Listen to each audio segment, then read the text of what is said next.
babies. Thank you, Irene. Hey, How Chris are you? Webber. Nope.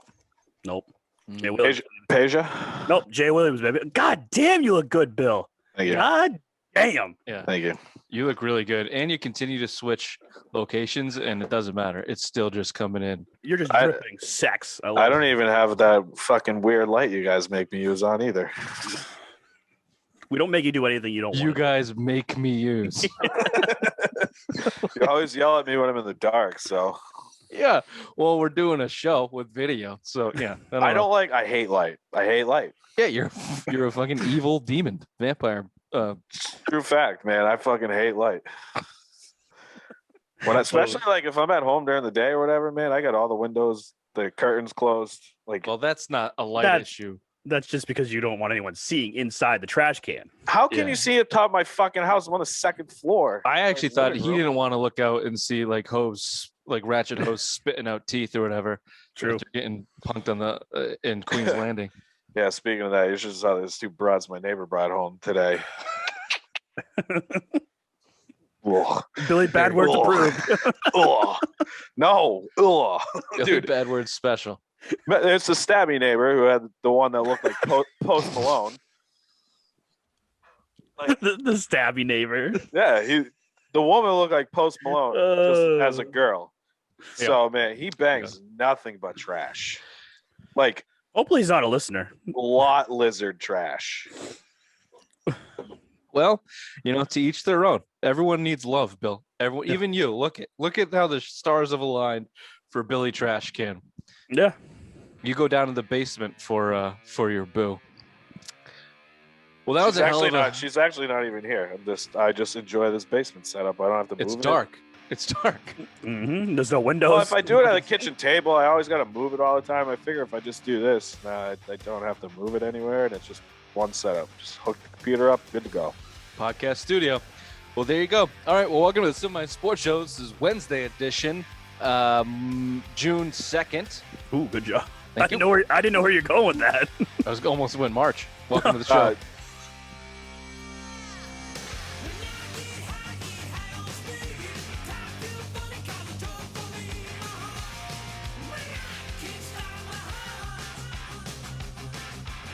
This is a celebration in June of me and Ray's birth month. So I want to hear put some more respect on June. Thank you. Happy birthday. It's not her birthday yet. Oh, it's coming. Happy birthday. When's this? Wednesday? Okay, I'll say Friday for happy birthday to my wife, which is actually her birthday. I don't really give a shit about your guys' birthday. What I do give a shit about is Someone got upset when we didn't wish him a happy birthday. Mm-hmm.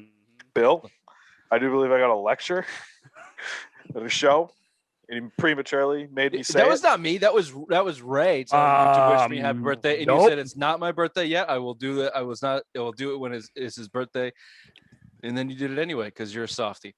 But I did not give you one on your birthday though. You already got one. Fine, you got yours, bitch. That's Tits. sweet. That's all I want. Well, speaking of soft, White Birch Brewing is I don't know. That wasn't good. Goes down soft and smooth. Ooh, there you Nice go. Mother. White Birch Brewing, head down. They're wide open. Of course, everything is open now. The world is coming back to normal. Go and get drunk and celebrate the fact, but also drink responsibly, of course. And do it wherever you want. Head on down to the tap room in Nashville, New Hampshire. Ray, address, please. 460 Amherst Street. Get yourself a flight. Get yourself some pints. They got new sours out. It's the summer months. Obviously, we know where you got big IPA fans everywhere. Ray, what's your favorite triple there? Something a lot more interesting. Triple That's the name IPA. of the beer. 11%. Yep. That's That's not what I just tell Ray. your mom when I shut the lights off. That's two mother jokes during our promo. Come on, guys. Bingo. Come on. If you don't get down to the tap room in Nashua, then find it in your local beer store. Wherever you get it, tell them the Simple Minds boys sent you White Birch Brewing.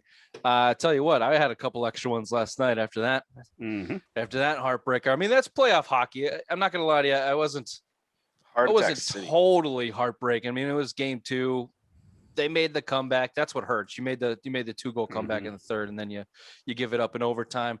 Obviously, we're talking about the Bruins 3-4 loss in OT to the Islanders. Let's go through some of the biggest reasons why they lost, not counting the Islanders, who I think, I don't know, that second period, what the Bruins just decide not to show up.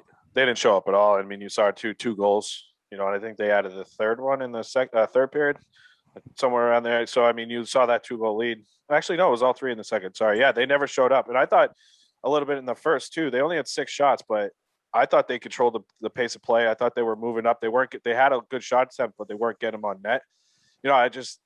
From probably midway through the first until, I don't know, the last 10 minutes of the third, I thought the Islanders were the vastly better team. They were explosive. Varlamov. Baltimore. I was just saying, is that the guy from the Harry Potter guy? Dude, he was lights out for them early. He was good. That was a hell of a move by Trotz, I think, putting him. He had to. I mean, he was 5-1 with a 1.96 goals against average and a shutout against the Bruins this year. And he's 0-2 in the playoffs going into this series. Not against the Bruins. And he didn't get game 1 start, Bill, so clearly didn't have to. He rode the hot rookie. No, but he had to like after game 1. Fire, giving up those rebounds. So yeah, I don't think it's not. I don't know. I give him too much credit, but it's not totally a common move that you see going to your goaltender in the second game into a series. I mean, but shit. Now I lost the first goaltender's name, the rookie Sorokin. He looked shaky, but he didn't look terrible, and he had just shut out the Penguins. So.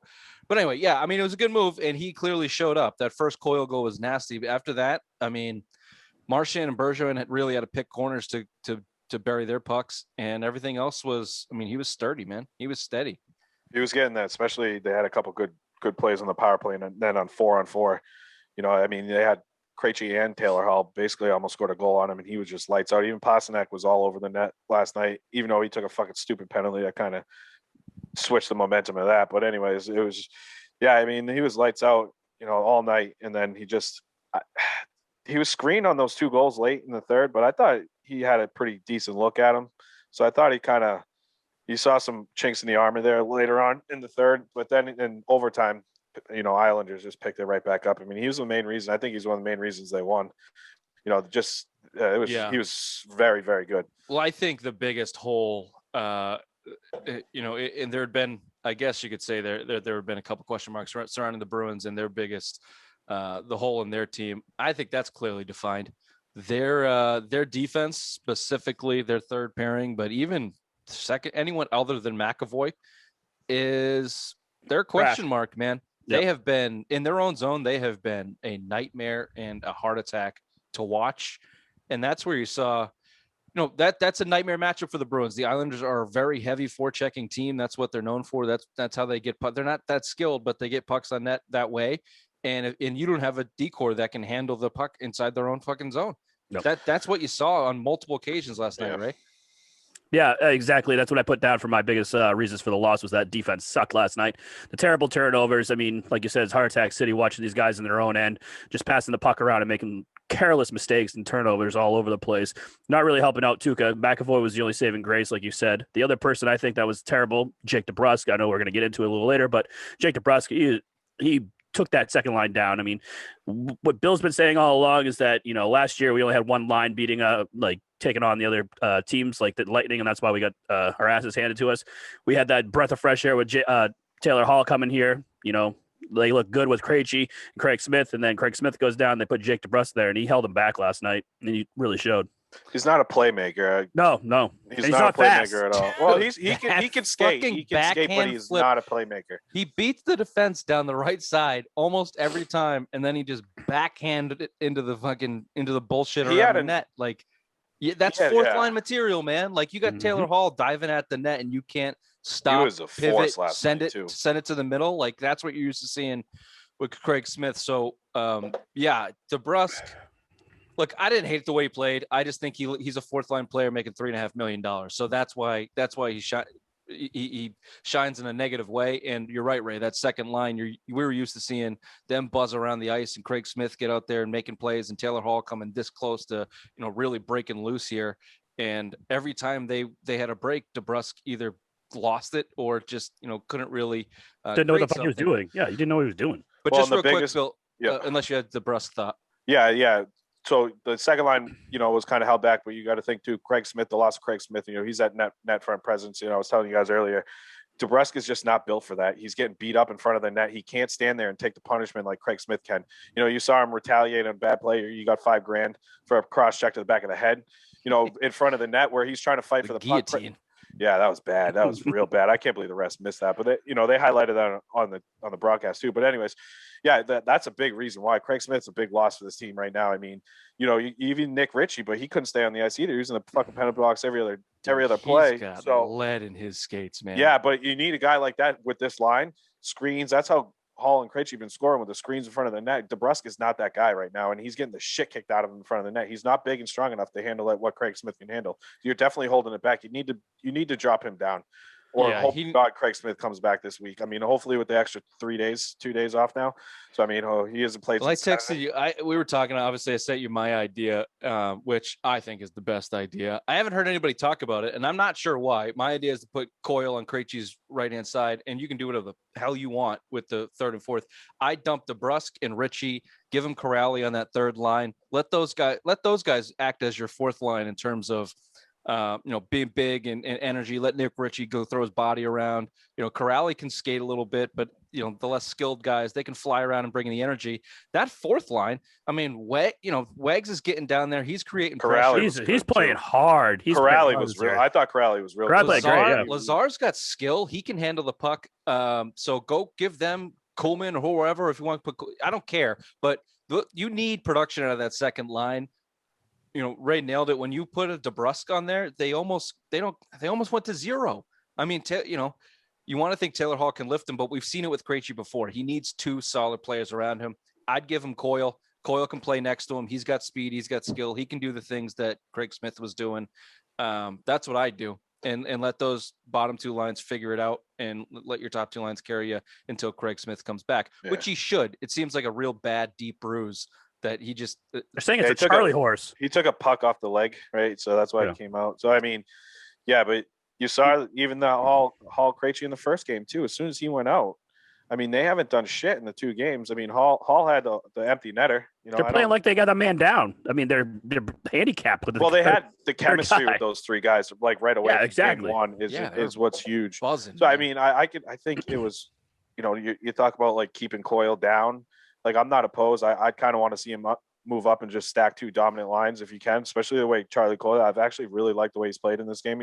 This series, I think he's got two goals in the postseason. He's a performer. He definitely is, especially when he went 28 games without scoring a fucking goal. Yeah, he disappears in the regular season. But you know what? He's throwing his body around. He's using his fucking speed, and I think that's why they're trying to keep him down there playing his natural position at center, is to hopefully get something out of that third line. Because him and Ritchie have looked okay, especially since the trade deadline down there. So I mean, you got to figure out a consistent way. Move Corrali up and put Charlie Coyle on that right wing, which has been happening lately, especially after the trade deadline. So I just don't. I think that's why you're seeing it. But who knows? I'd like to see McAvoy and Grzelcyk. They stacked that pairing going into game 3. They got away from it now. Quickly back to the defense. They were trying to hide Lazan, pairing him with McAvoy. He was obviously a disaster. The losing play is going to be highlighted. But they were a disaster in there. And he made a game-saving play too. So give him a little bit of credit. He's just essentially a rookie. He's in over his head. He's young. Yeah, and Bruce called him out hard after the game too. He's probably going to get sat. You'll probably see Tenorti if Kevin Miller's not ready to come back.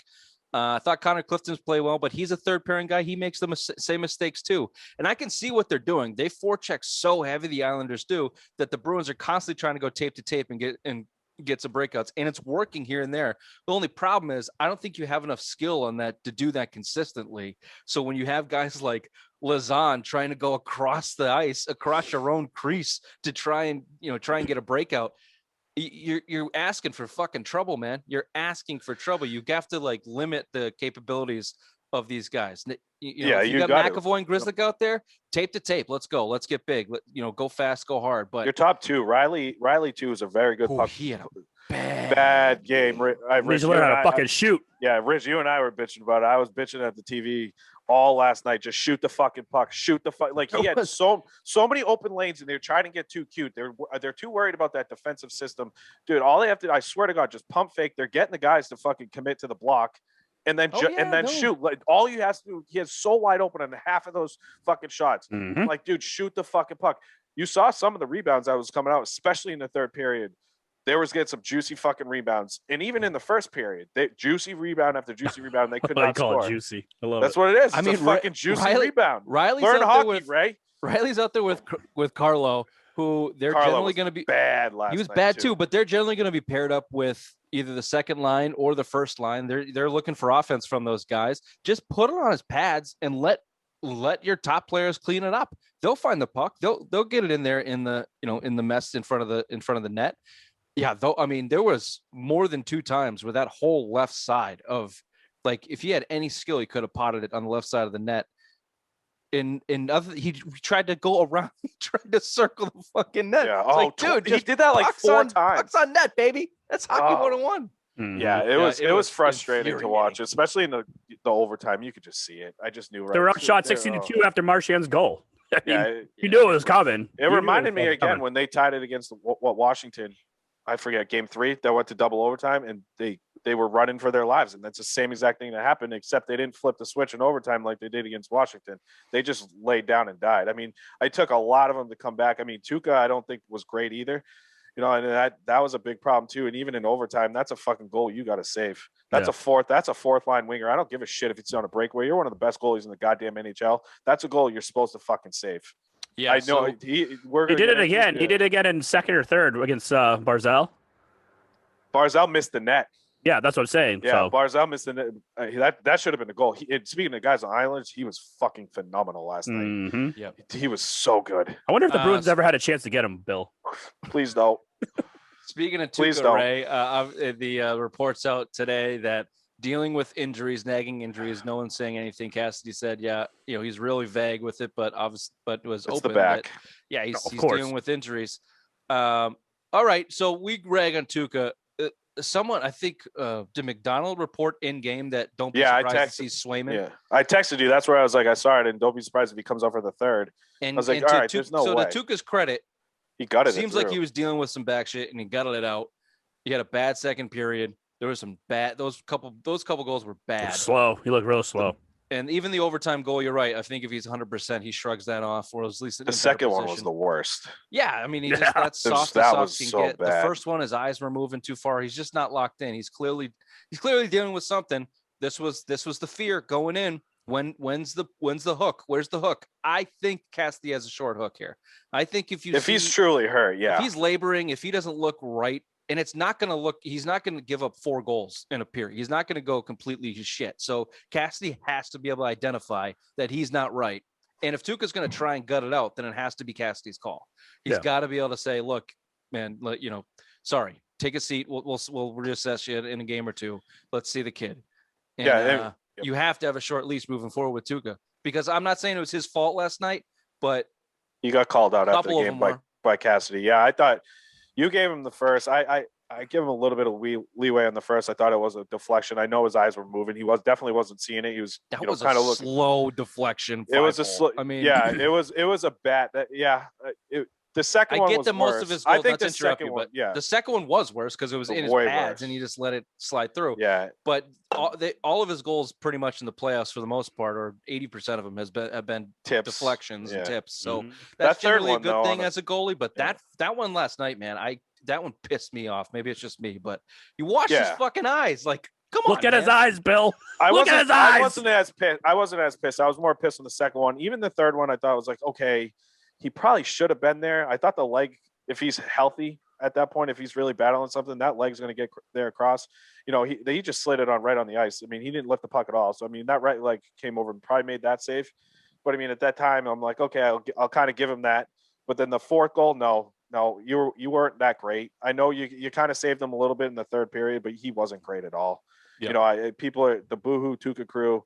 I'm so sick and fucking tired of hearing you fucking pricks. Like, just stop defending this guy. I'll give him credit for fucking gutting it out. But, I mean, at some point, I'm expecting him not to be – I don't expect him to play on Thursday, and the only reason is because I think it's going to start flaring up. That back injury is going to be a problem. And if it's going to be a problem and he looks like shit and, practice today and tomorrow or whatever day we're recording, Tuesday, like he's got to make that call early. you got to start. If you start seeing Halak in practice right now, then you're going to see a problem because now you're getting the third goalie ready. So that means Swayman is going to get the start. He sounded pretty confident. We got a good backup. We're confident in our backup. That right there, it kind of indicates to me that, it's on the horizon. Yeah. If he's dealing with especially nagging injuries, that back, we've seen it. He played fucking 15 minutes and then went back out for another month. Like it's a back injury and a butterfly goalie. You saw it mostly on the third goal when he was fucking on one leg trying to scoop himself up. There's an issue there, and don't risk it. As much as I think he's one of the keys to win the Stanley Cup, don't risk it. The quest. We need the quest. And I hate Tuukka Rask, but I mean, he's your best chance. He's your best chance, and if he's truly hurt, just really give him the game. Give him the game. This is the team in series you need him to go out there and pick. You got a defense that's reeling. You're paid $7.5 million, considered one of the best goalies of Bruins history, and one of the best right now, playoff goalies of all time. Fucking percentage-wise, he is. So, yeah. So blame the injury. That's fine, but they're going to have to address it. That's a lot of Bruins stock. Do you think? So if they don't fix these, if they don't, if Craig Smith doesn't come back, if Kevin Miller doesn't come back, if Tuukka is either not in or dealing with the injury, do they still have enough? Can that first line get him through a series like this? Yes. I'm not letting him get him through, the next round in the likes of the Lightning or Colorado and the upper echelons. But the Islanders are not that skilled. Can the erection line turn it up an extra notch and win this thing in 7 or something? Go ahead, Ray, so I can counter every one of your points. Well, you said it last year, Bill, that 2020, when we played the Lightning, that one line can't beat any team in the NHL. And now you're saying that the 2021 perfection line can go out there and beat this Islanders team that handily beat the Penguins and now is beating the shit out of us constantly. So you think one line's going to be able to beat this team? I think the team as a whole, you lost in overtime last night and you didn't play your best game. If you play your best game in that second period, you're beating that team. Right. So, I mean, you're up 2-0 going on the road. You split there, you're coming back up 3-1. Craig Smith's coming back. I would assume he's going to come back within the next 1 or 2 games. And then tell me how you're not. I mean, you still got Taylor Hall and David Krejci. Yeah, they didn't score a goal last night, but they were fucking flying all over the ice. I thought Taylor Hall was one of their best players and didn't show up on the stat sheet for as far as points wise. He was throwing big hits. He was dangling the puck all night long. So, I mean, you're better than you were last year just because you have him on your second line. That was a little bit of a phrasing magic trick there for your Ray, because I think they'll win, but not just. I think the first line will be the biggest reason they win. But yeah, I think you're still a better team. Fuck you guys, bad cop, bad If cop. Craig Smith doesn't come back, if Craig Smith does not come back and Tuukka Rask is hurt, I still think you're the better team. Was what I was getting at. If Kevin Miller doesn't come back, if Lozon is out there being an asshole, I still think you're the better team in 7. If all of those guys come back healthy and you can get it, I think you're the better team in 5. That's what I said from the beginning of the series. I said 6, but yeah, you're still. So I think even with the injuries and everything else, with the Hall addition, the way that they're playing, the way the first line's playing, which is fucking awesome. I think that you're good enough to beat this Islanders team, and maybe they catch a unlucky break and one of their guys goes down. So I mean, there's hockey. That first line is fucking buzzing right now. Even David Pastrnak, dude. Even David Pastrnak, he's got 10 points in 7 games right now, 5 goals. I know he had 3 in 1 game, but the assists are coming too, and that line is just fucking flying. Kind of a little bit of a classic Pastrnak. This is going to be. But he's looked good. He's looked a lot. He has looked good, but this is going to be rubber hits the road. If you get in, he did damage against the Caps in the early games. He had a hat trick in game 1. Let me see you produce in 6 and 7. That's always good. I'm still waiting for that. I think the difference this year too is I think he's healthy. I think even last year, say what you want, but he had off-season hip surgery. So I mean, there was something dogging him last year because he obviously didn't look right. He had a tummy ache, according to you guys, but it was clearly a hip injury. Or he stubbed his toe playing roller hockey. Yeah, either way. But I'm just saying, now he's healthy going into the playoffs. His confidence is back after kind of a lackluster regular season. And he's on. He was better with the puck last night. A couple bad plays early, but in the bad penalty. But other than that, I thought he was a good player. He was all over the ice, and he's good. He's what you need. That first line, can carry you against the Islanders too. They're cooking. Who's not cooking? Our loser city bet is back, man. It's over. It's over. You won. You won. Toronto is the worst city to be a fan of. I mean, strictly for the Maple Leafs, honestly. You could, forget about the rest of the teams who are also bone-crushingly, heart-crushingly, depressingly bad. But, oh, my God, the Maple Leafs do it again. They the Maple Leafs with a reason you're on that list too. I love it. And lose a Game 7 to the 59-point Montreal Canadiens and Carey Price, who actually does look legit again. But wow. First $10 million player to ever win a series. Give me a toot on Austin. That guy turtled like a 1 goal, 7 assists for Mitch Marner and Austin Matthews in a 7-game series. And then Jumbo Joe Thornton, I want to win a Stanley Cup. You go to fucking Toronto? Dude. Toronto. They're 0 for 8 in their last game 7s. They haven't won a series since 2004. They haven't won a cup in 55 years. Yeah, what, 1969 or 69? Nice. God.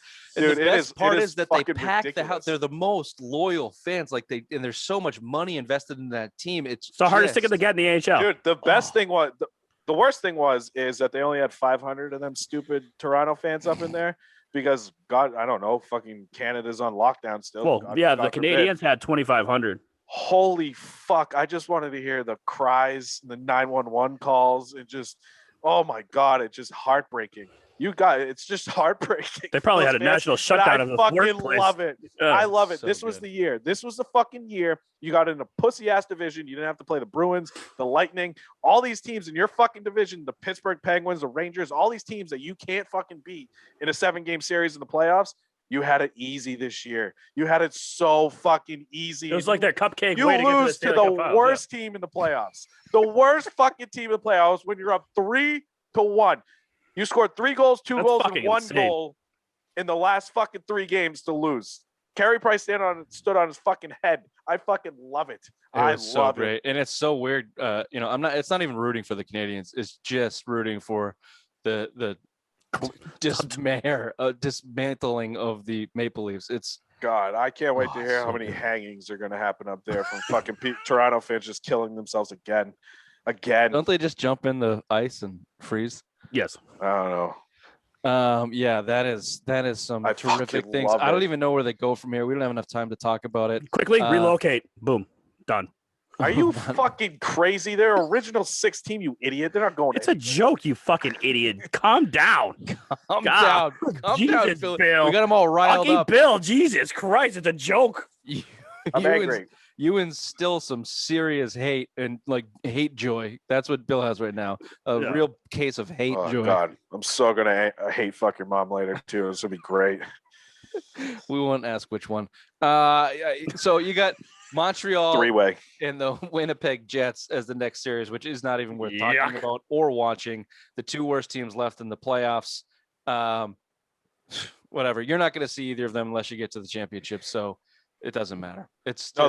The good thing with Toronto losing was now you avoid the Avalanche or the Golden Knights, or I should say the Avalanche, because they look like the best fucking team in hockey right now. I'm not sure who's going to stop them, but it sets you up for a rematch with the Tampa Bay Lightning, who have your number the last couple of years. So I mean, you got some tough series. If you can make it through the Lightning would be more fun to talk about if you didn't just blow an overtime game last night. So we'll save that talk. We'll get through the Islanders before we go on from that. But rests and thoughts and prayers to Toronto, the loserist of the loser. Why don't they burn this shit down? They're in fucking quarantine. They can't do anything. Why aren't they out there just burning shit down? I think Canada Red Sox won the World Series. UNH burned to the ground.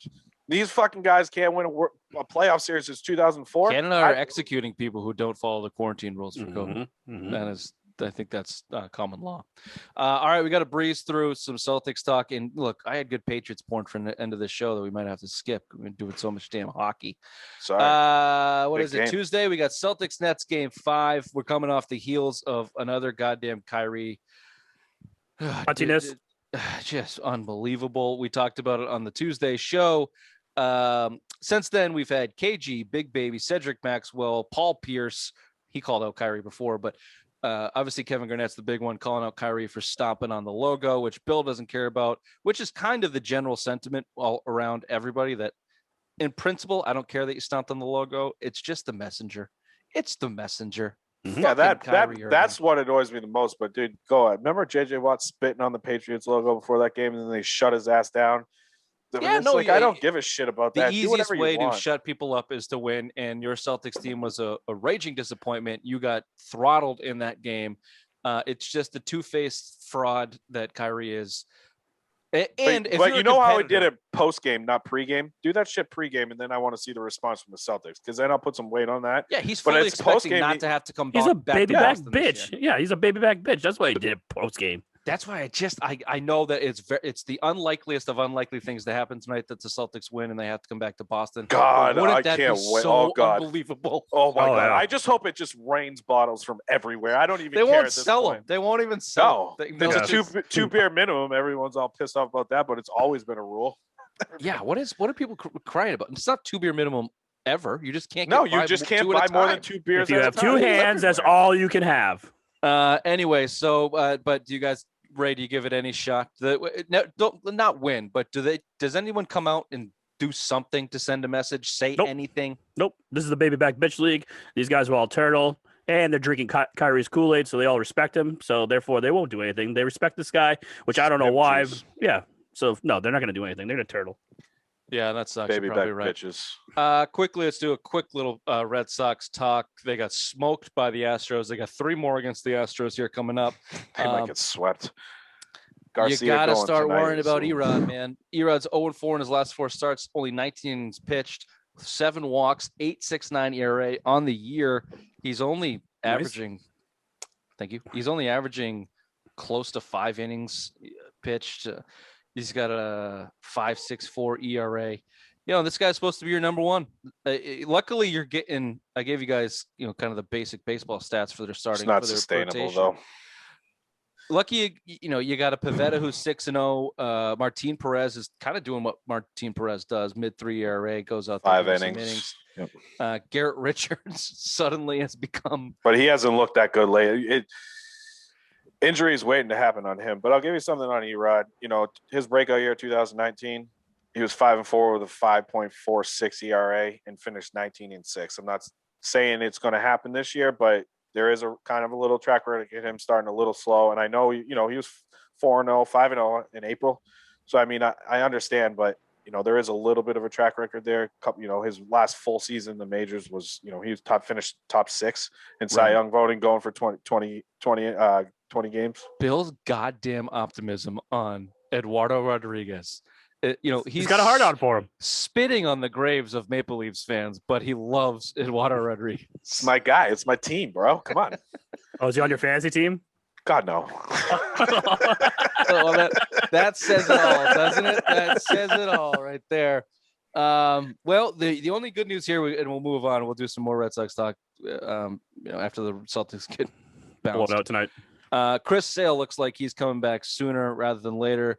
Tony Maz had a decent article in 98.5 considering using him as your kind of main middle relief guy going 3-4 innings like they're using in Dreesy now and the Whitlock kid. So if you can get him back and get some steady innings out of him, you might be in okay shape. But you're right. I mean, they're still going to need help. They got to go be buyers at the deadline and bring. Yeah, and the problem is, they have nothing to buy with. Yeah, I read that same article. They have nothing to buy with. Go They get got money, names. baby. The Red Sox, they got money, but they don't have the prospects. Bloom's trying to build up prospects, but you think what the Dodgers are doing tonight with David Price, Tampa Bay is notorious for bullpen games. Get them to start, get them go 2, 3, 4 innings. Then you got Whitlock, you got Andruzzi, and then you could probably go right to Barnes if it all goes well. I mean, that's what you want. Then you say, I mean, if you look at the pattern Whitlock's going right now is every 3-4 days, you put fucking Sale right on that same pattern, then you're guaranteed to go from one guy to the next, and you can even flip off them for starts. Yep. Just put them in, and so you can get them in Sale in different situations. I mean, they're not going to run them out there mid-inning or any of that shit. They're going to start the inning with them. But I mean, bullpen games, if that's what it takes, go to a 6-man rotation, make the 6th one a bullpen. Then you're preserving Garrett Richards, who's a big fucking injury liability. Martin Perez is going to fucking at some point implode. Everyone's an injury liability in 2021 Major League Baseball. Well, dude, not Garrett Richards and Nate Eovaldi are huge. That's what I'm saying. So you can stretch it out, especially getting Sale back. Those bullpen games are coming norm because then you're not facing the guys 3 times in the lineup. So yeah, we hate it that's but in practicality and in reality, this year for the Boston Red Sox who are fighting for the playoffs, yeah, I'd love to see it work, and that's probably their best path right now, other than going out there and paying for a bad contract and hoping something works out. So, real quick to end the show, let's just do. I sent you guys a couple links here. Haven't done a lot of Patriots talk, but we're getting some stuff out of camp. it's what I would call Patriot porn. We're pretty hard on our athletes here, and this show is rather negative. So Pretty hard on this porn stars too. this is positive stuff. The first one I had was Edelman did some interview and talked about Brady, which I did not want to bring up, but he did talk about his film session with Belichick. Loved, yeah. This one revolving I read that this morning. He got in a fight with Stephon Gilmore at practice. When I first read this, I assumed it was going to be from when he was young. But No, it was like I got a fight with Gilmore at practice. Yeah, it was first season. And Belichick just played it on loop like 45 times in complete silence. And then what are the you fuck is wrong fucking with you? doing? You a fucking tough guy. We can't fucking be doing this shit out there. But then he secretly loved it. Yeah. You know, He loves those guys when they fight practice. He's Oh, all those old Patriots of the old 02, 03 teams, all those fucking early dynasty teams all said the same shit. He loved when they started fucking fist fight in practice. Master manipulator, the best wide receiver on the team. The Super Bowl MVP is getting called out for fighting in practice, and not only Best called quarterback out, all time too. making them watch it in silence. That's awesome. 45 times in a The row. best thing was he's like, "You're not a tough guy. Gentlemen, you're not a tough guy. You fucking pussy. You look like you're. Oh, you think you're a tough guy? Yeah. Yeah, absolutely. I can read about that shit all day. The other thing I can read about Hunter Henry, the new prize tight end. Speaking of drinking the Kool-Aid. Jesus, he gave a quote. I'll see if I can pull it up quickly about Belichick and McDaniels. Here it is. Quote, Hunter Henry, on the outside looking in, obviously they're great coaches. And then when you get hands-on with them, they're phenomenal as well. Even more than you think. They're the two best football minds football can offer. So just trying to pick as much as I can from them and continue to learn. Yeah, that's right, Hunter. That's Good. right. Drink baby. the fucking Kool-Aid. I want him to succeed so bad. He's the guy to do it. Just run that 2 tight end offense. Oh my God. So and resign. Well, I mean, 3 years, that's fine. That's probably what his shelf life is anyway. So That's true. Yeah. The other one here, this was a little bit older, but I am so anti-Dolphins and all these fucking people that continue to say the Dolphins are going to make a run for the last 20 years. The angry troll really gets in your fucking head, Get man. it, man. Tua Tagovailoa, the starting quarterback, the number, what was he? When did they pick him? 5. Top 10 quarterback pick from Alabama, came out and said, I did not know the play sheet last year as a starting quarterback in the NFL. The franchise quarterback going in. And it's not like he just started a handful of games. They gave him they pulled Ryan Fitzpatrick and gave him the reins. Mm-hmm. Well, the problem, when they were winning. Yeah. I think he was on the table, but until Rapey McWatson over there went all rapey, then that just ruined that plan. Because I guarantee that was the plan. You mentioned it. I guarantee they loaded up to get those picks, and that's the reason they traded out at 3. Right? They took all that shit. I mean, that's what happened, right? Allegedly. Yeah. Sorry, allegedly. I hope that's their plan, because if their plan was Tua, then you are the same old Dolphins. They're also worse. They're wholesaling Tell Watson their stop captains. raping bitches, and then maybe their plan will come to fruition. Did that rhyme? Okay. Yeah. That was a rap lyric, so actually it'll fly. Last one here. Ernie Adams handpicked their 6th round wide receiver Trey Nixon out of Central Florida. This is a longer article, but it's Patriots porn. This is the best kept secret in the draft as far as Ernie Adams and the Patriots are concerned. Supposed to be a 4th round pick. Trey Nixon. Bill Ray, I know that he was your sleeper to make the team and be the guy. He's the next Edelman, right? He's the next Edelman, next slot guy. Short white guy. Patriots make these guys fucking superstars. Here we go. He is fast as shit. And their wide receiving core sucks. He probably beats out N'Keal Harry. Oh, anyone. I think Bill could. No. I can't lift my arm, dude. Neither can N'Keal. This has been the Civil Mind Sports Show, Wednesday edition, June 2nd. Season 2, Bill. We'll see you on Thursday. Bye-bye.